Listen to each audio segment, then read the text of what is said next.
नमस्कार, मी नितीन मोरे मराठी धमालमध्ये तुमच्या सगळ्यांचं स्वागत करतोय. एकदा येऊन तर बघा, चित्रपटाचा ट्रेलर खरंच खूप भारी पद्धतीने पार पडला आहे. जसं प्रसादांनी टी शर्ट घातले, विषय हार्ड असा विषय हा ट्रेलर पार पडला आणि याच निमित्ताने नम्रता ताई पुन्हा एकदा मला भेटले आहेत. खूप गोड दिसतेस ताई, काय सांगशील? किती भारी वाटतं आणि दादाचं पहिलं प्रेम, तुमचं सुद्धा पहिलं प्रेम एक लीड करून काय फिलिंग आहे? खूप छान वाटतंय.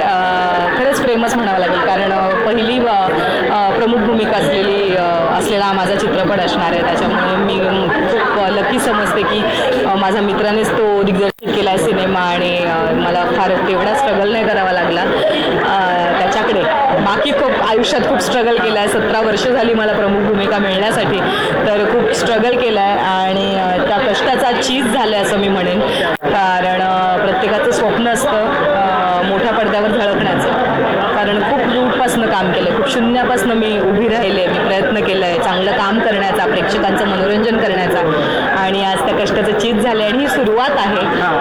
माझा हा प्रवास असाच मी चालू ठेवणार आहे आणि प्रेक्षकांना असंच मी मोठ्या पडद्यावर मनोरंजन करण्यासाठी मोठ्या पडद्यावर सुद्धा दिसणार आहे. तर त्यांना माझी विनंती आहे की छोट्या पडद्यावर तर तुम्ही मला बघताच, पण एकदम मोठ्या पडद्यावर एकदा येऊन बघा. बरं ताई, या सिनेमामध्ये सुद्धा अग्ग गाई बोलणारा एक मुलगा तुझ्या सोबत आहेच. धीर बोलू शकतो, धीर बोलतो. शूट दरम्यान वगैरे असं कधी व्हायचं का, किंवा तुमच्या तिघांचा सीन लागला आणि अग्ग गाई किंवा ती आठवण कसं यायचं का असं कधी? हा, म्हणजे ते तर माझ्या कोरलेलं आहे हृदयात. त्याने अग्गगाई म्हणणं आणि मी त्याला अरे अरे लेकरा म्हणणं हे कोरलेलं आहे. कारण काही गोष्टी असतात, काही क्षण असतात, ते कधीच विसरू नाही शकत. त्यामुळे ते तर आयुष्यभर माझ्यासोबत राहणार आहे. पण येस, मी त्याला एक तर भाऊ मानलं, त्यामुळे माझ्या भावासोबत मला काम करताना खूप मज्जा आली. कारण तो प्रचंड टॅलेंटेड मुलगा आहे, जे अख्ख्या महाराष्ट्राला काय, भारताला काय, जगाला माहिती आहे. त्याच्यामुळे अशी सगळी तो एकदाच काय, अख्खी जी 14 जणांची जर तुम्ही टीम पाहिली, तुम्ही जर ट्रेलर पाहिला तर अरे हा पण आहे, अरे हा पण आहे, अरे इतके सगळे 101 तगडे कलाकार या सिनेमात आहेत आणि कोणीच कोणावर ओव्हर पॉवर केलेलं नाही आहे. प्रत्येकाने त्याचं कॅरेक्टर चोख निभावलेलं आहे. तर असे 14 जण या सिनेमात असणार आहेत. त्याच्यामुळे सगळेच तगडे कलाकार तुम्हाला भेटायला येणार आहेत 2.25 तास आणि तुम्हाला हसवणार आहेत. त्यामुळे आलंच पाहिजे थिएटरमध्ये. बरं, एका कलाकाराचं नाव मला आवर्जून घ्यावं लागेल. योगेश संभेराव नावाचा एक नवीन कलाकार मराठीमध्ये डेब्यू होतकरू. हा डेब्यू कसा आहे व्यक्तित्व आणि काय, किती कलंदर माणूस आहे तो? अरे तो खूप भारी आहे. माझा नवरा एकतर आज जे काही मी हसून खेळून असते किंवा जे मी मनापासून काम करू शकते, मी जी अशी सतत बाहेरच असते कारण खूप आपलं बिझी शेड्यूल असल्यामुळे, तर त्याचा मला खूप जास्त सपोर्ट आहे आणि मी त्याचे खरंच या निमित्ताने आभार मानेन की मी जिथे असते तिथे तो बऱ्याचदा असतो. त्याचे पदस्पर्श लाभतात, कारण त्याचे ब्लेसिंग्स माझ्या आयुष्यात मला हवे असतात. कारण तो खूप सच्चा आहे, तो खूप खरा आहे, तो अजिबात नाटकी नाही आहे.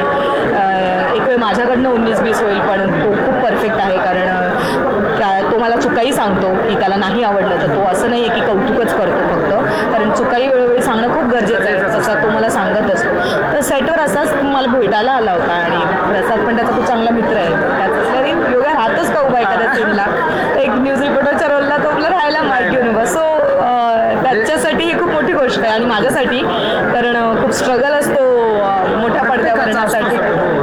पण येस, त्याने खूप केलं आहे स्ट्रगल. त्याने पूर्वी एकांकिकेत वगैरे काम केलं आहे, पण आता तो दिसणार आहे 2-3 सेकंद का होईना दिसणार आहे. खरंच खूप भारी वाटतं. पण तुर्तास ताई आपण इकडे थांबले, आपल्याला खूप गप्पा मारायच्या आहेत. जाता त्या प्रेक्षकांना काय सांगशील?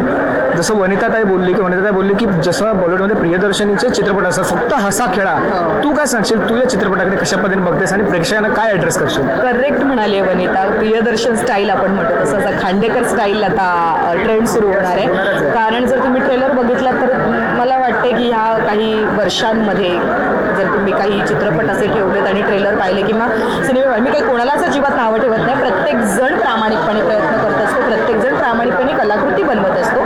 पण मला वाटतं हा जॉनर खूप वेगळा आहे. जो प्रसादने नवीन जॉनर आणलेला आहे, नवीन फॉर्मॅट प्रेक्षकांसाठी आणलेला आहे, जो प्रेक्षकांना मी गॅरंटी देते हा फॉर्मॅट प्रसादचा pattern, Khandekar pattern. So Khandekar pattern प्रेक्षकांना नक्कीच आवडणार आहे आणि हा पॅटर्न तुम्हाला खूप हसवणार आहे.